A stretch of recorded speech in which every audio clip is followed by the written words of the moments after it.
Hi, this is Randy Finney with Right Side of the Chart, and this is a mid-session update for Tuesday, July 19th, 2022. I'll keep it brief, just an update on the equity markets. The bulls or the buyers have been developing an increasingly voracious appetite. In other words, remember that knockdown yesterday with Apple coming out saying they were going to pare back on some hiring in certain divisions in the company, and that was what took the market down. And you can see they voraciously bought up that dip yesterday. And it's also not just all random. You can look. This is a 5-minute chart. I'm going to go over some short-term charts with you today. You can see we had a nice divergent low. This is one of my favorite trading time frames. Now you have a bearish PPO crossover pending. Probably going to pull back here. The high was not just random either. You had divergent. Well, that's the divergence I would have looked at here on the 5-minute chart. And but the bigger picture, I'm going to get to that again. I'm going to really focus on the bigger picture. Very near term, I'm just starting out on these 5-minute charts because probably get one last pullback if we're going to get it. It's probably going to come now, and if not, we're going to break out. So we're poised to break out. As much as we've come up off the bottom, I'm still expecting quite a bit more upside, so I'm going to go over those charts. But let me get back to QQQ real quick. The Qs, the 5-minute time frame and the 10-minute and shorter term charts are good for day trading. This site's not about day trading, really. It's about swing trading and investing. I'll share trading ops occasionally, and I'll cover this. And for those of you that want to do it, it's basically swing trading and fast forward. Instead of looking days to weeks or even months for your positions, from when you enter to you exit, you're talking anywhere from minutes to hours usually on a day trade.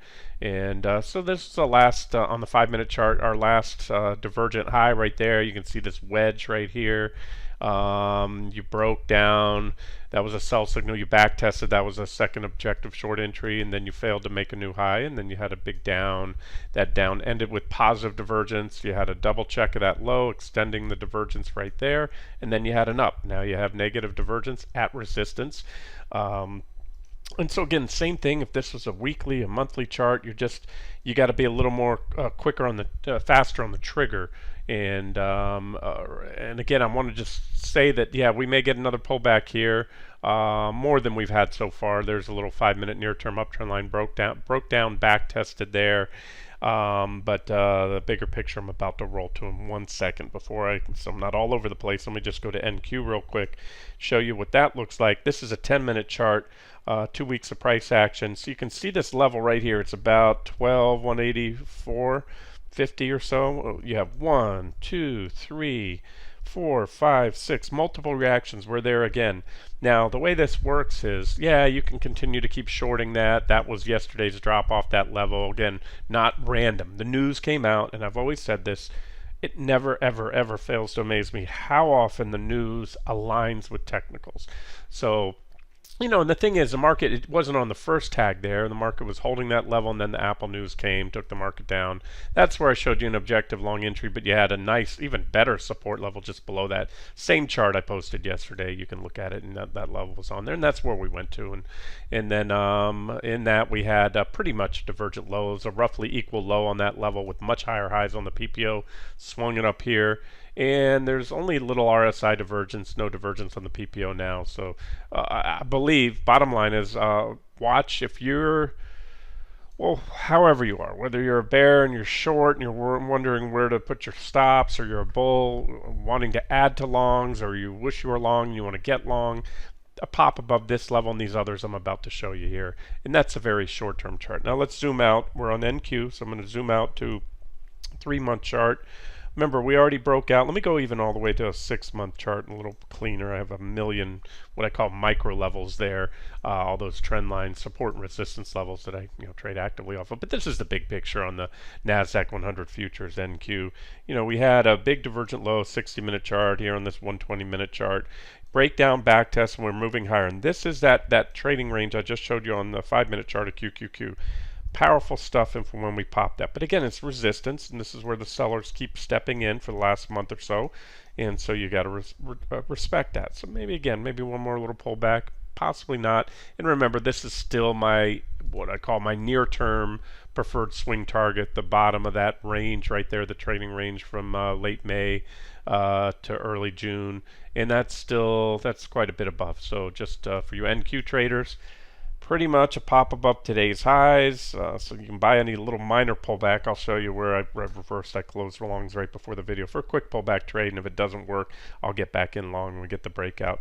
That was go back to that 5-minute chart, but I just want to show you here 12 2 6 17 ish. I have to zero in, and you can zero in on that 5-minute chart, and then that level there is about 12 480 ish. Again, 5-minute or 60-minute chart will show it a little clearer. There's my 60-minute chart. Let me go down to 1 month. And nope, it's too high. I got to go out farther. The target's too high up. There it is. That lines it. See here, it shows about 12 452. And then drop down to that 5-minute chart. And, this is where, if we're going to get one last pullback, I'd expect it to be shallow. So, I just reversed my NQs there. That means sold the longs, reversed at the same time. You can do that with interactive brokers, as if you have, say 10 contracts and you want to go short 10, you just sell 20 and it instantly sells out the 10 you have and immediately puts you short. So it's one commission, one trade, which is kind of nice for active traders. Or you have those free platforms, but it's more cost efficient for interactive brokers to not opt for the free trades if you're a very active trader. There it is right there, the pullback target. So that's, and again, maybe it's hit, maybe not. Maybe we go down more. There's a trend line that comes in here. Maybe that's the pullback. There's support there at 1169. So there's another pullback target zone. And I gave you 60 levels on the 60-minute chart yesterday, also as deeper pullback targets that we could have.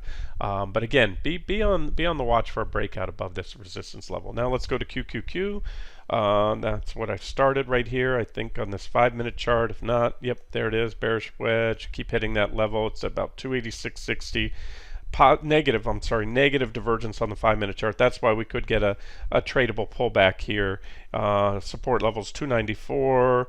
Had that one there, but I'm going to move this line up right now. These are the levels. I'm going to take that one away and just show you the two potential pullback targets right here. I'll color them up yellow for you. I have 294, which I've been harping on 294 for a long time. That's been a big level. 291.60. And then if things get ugly, 288. That's where we went to yesterday. But again, there's just a voracious appetite right now for the buyers. We're seeing what I believe to be a paradigm shift. And yesterday, that was the bad news. It happened to be bad news for the market, but so temporarily. And that's the thing. This is what I watch. Every day is different. I always say the charts are dynamic, and so is my analysis. So the buyers came in hungry today and bid up every bit, 110% of that Apple fade right there in the market.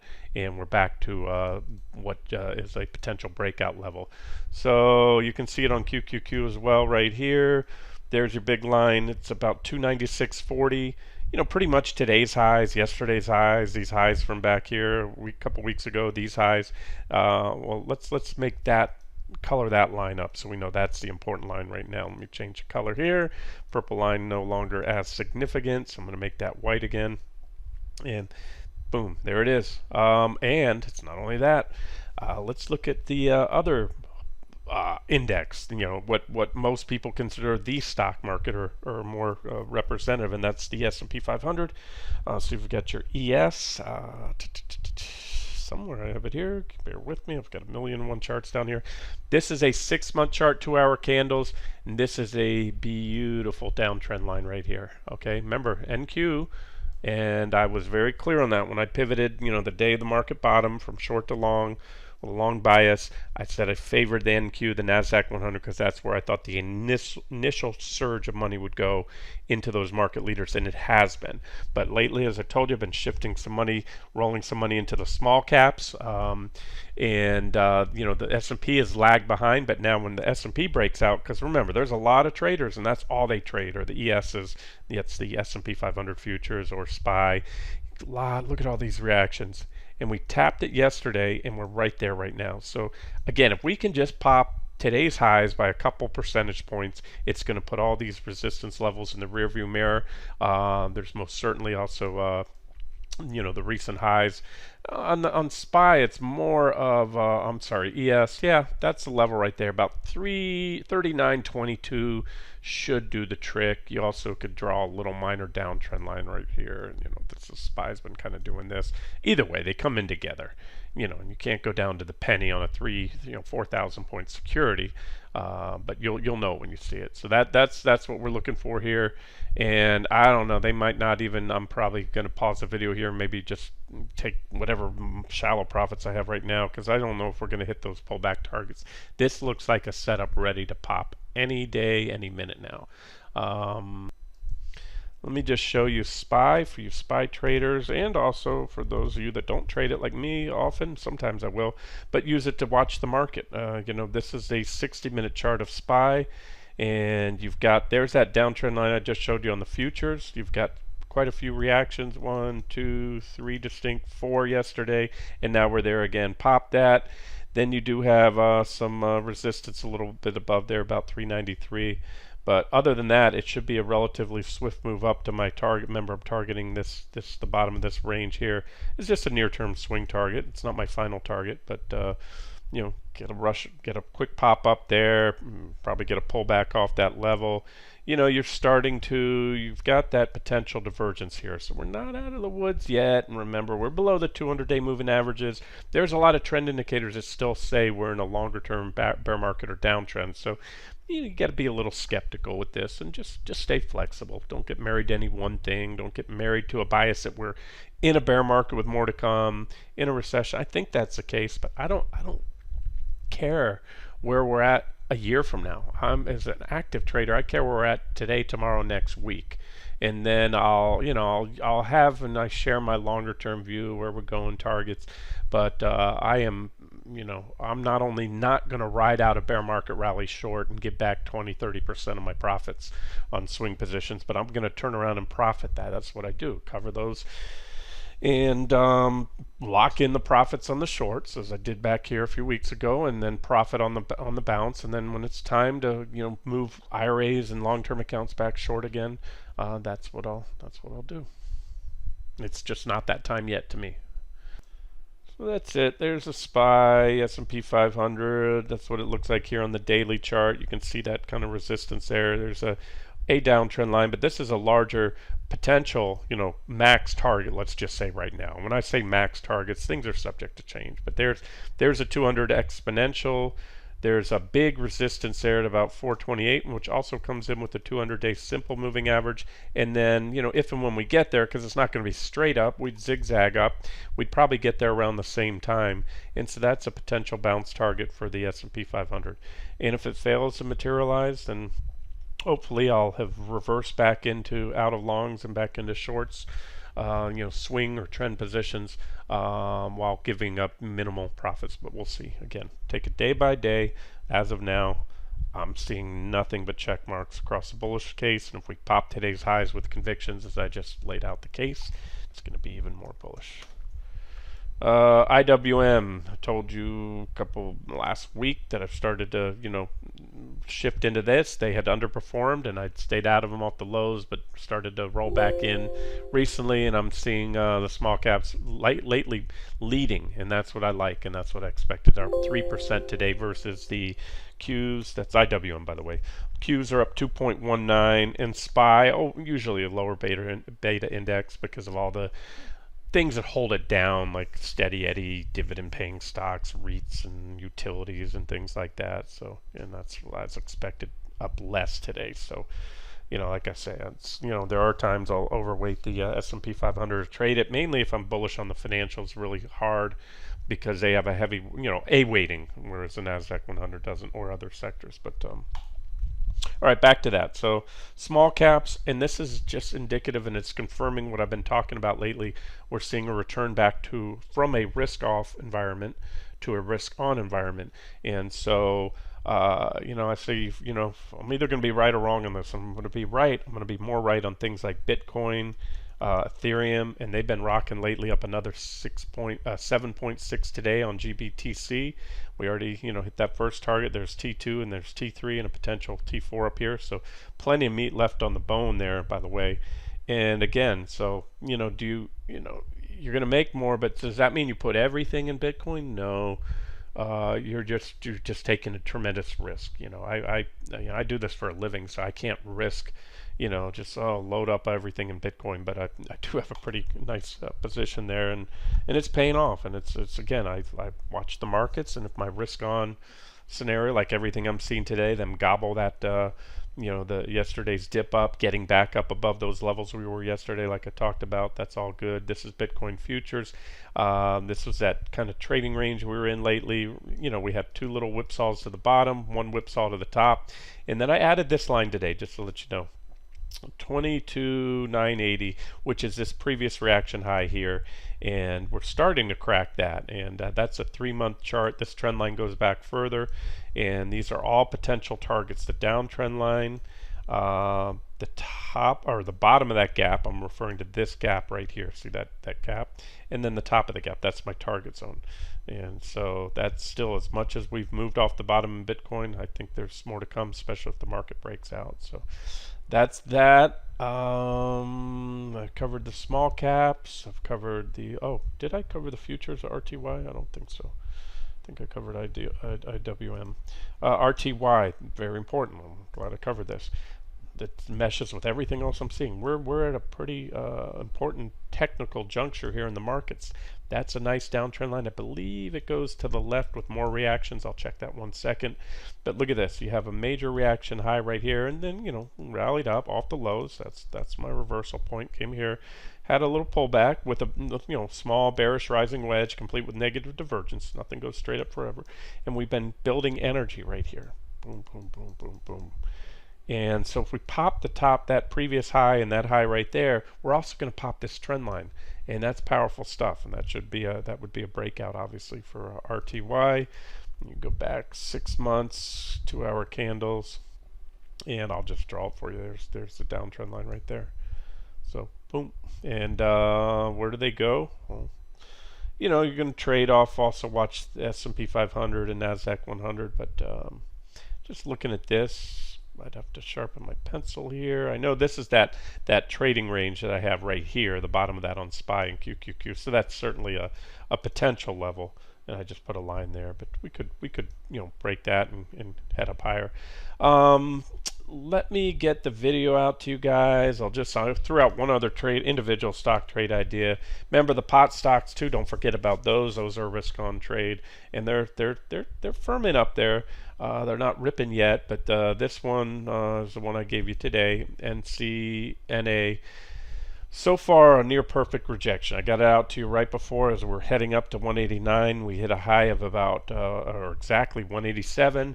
Remember, I always say this, if I'm long a trade and 189 is a resistance level that's very obvious to all, I'm going to, sell my long position shy of that. And if I'm looking to short a rally into 189, I'm going to sell short. So sell it a little shy of that because everyone sees it.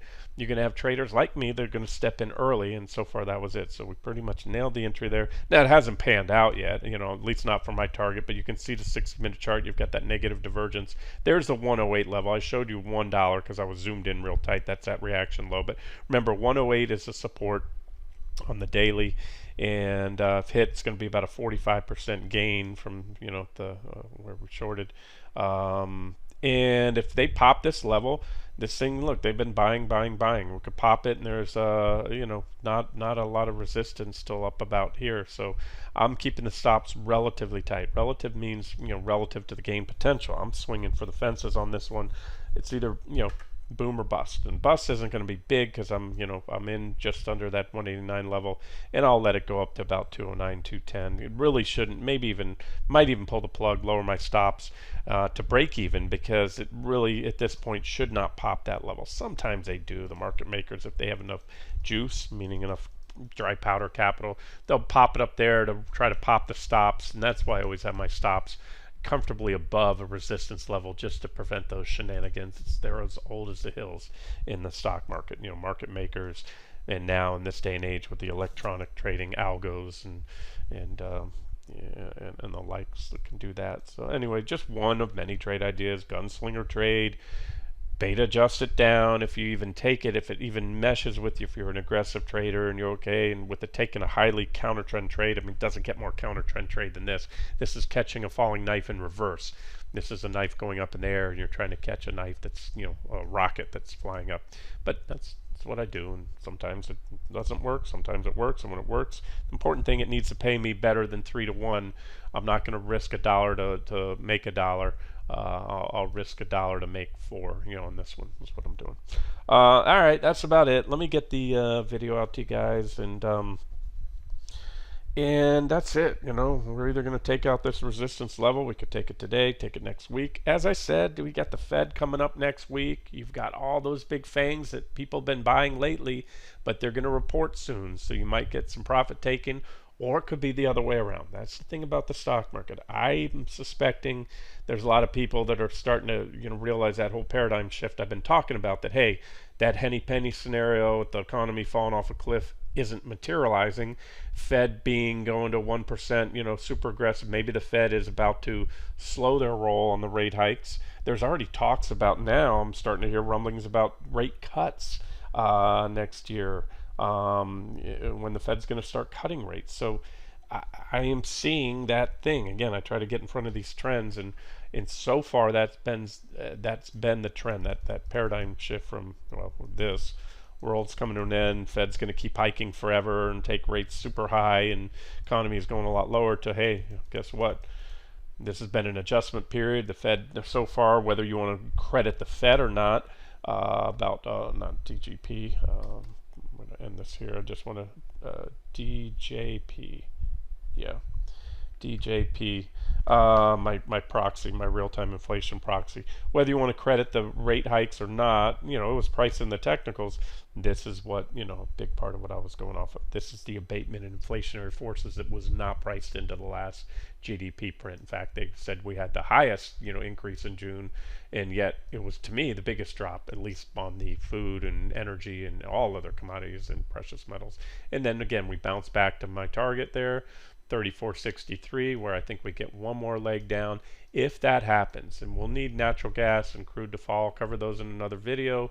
I'm still short that natural gas trade. Took some pain on the last one, but hanging in there for now. I'll update that in a different video. And if we can get one last leg down, that, if it happens, is going to be very powerful, I believe, for the stock markets. That whole paradigm shift will be in full swing, because that's all they'll be talking about, is how commodities continue to fall. The Fed did it, and nobody believed they could engineer the soft landing. The Feds are, everybody on there is a bunch of buffoons, in my opinion. Too late to the curve. This is just an abatement in a correction in a strong trade, in a strong bull market, which I think has plenty more upside to come. And it just happened to, it took a while, but we had the technicals played out. And whether you want to say, and there is a thing where the technicals and fundamental align, you can say that maybe the rate cuts, and were part of, and I'll say that, the rate hikes, you have to credit that somewhat. It doesn't matter, really. To me, it doesn't matter. Fundamentals, I'll talk on them all day long. All that matters is the technicals. You're not going to profit. In fact, you're going to just be scrambling left and right, not know which way you're going, just like most professionals who use fundamental analysis. In this market, the fundamentals are changing so rapidly. There's so many variables, Russia, Ukraine, and inflation, and the quantitative tightening from the Fed, and this, that, and then changes in the outlook for rate hikes. You try to and earnings being revised left and right lately. Yeah, you try to trade off fundamentals. Good luck. Anyway, so enough on that. Technicals, charts, much more accurate guide. I'm gonna wrap it up here, get the video out to you guys, and see if we can get a little pullback here. I'm still hanging in there for now. The QQQ, and then whether we get it or not, just set a price alert. Even if you don't have time to be in front of the computer, set alert. Pretty much over that those recent highs, about 296.60 or comparable levels on NQ. And remember, if NQ or QQQ breaks out here, and or NQ on the levels I showed you, You want to increase your odds that that breakout's going to stick. You want to see IWM break out of that comparable downtrend line I showed you. ES, the S&P 500, and SPY break out of those comparable downtrend lines. You get all three indexes breaking out, and especially with printing a solid 60-minute close, or even better yet, a daily close above these levels, that is a breakout that's likely to stick. You get a little head fake above, a little one of these pops their head above it, whether it's QQQ or IWM or SPY, and the others get rejected because the sellers step in, then that breakout's going to fail. So those are the kind of the things I look for. All right, guys, I'll wrap it up here. Get the video out to you. This has been Randy Finney with Right Side of the Chart. Have a great day.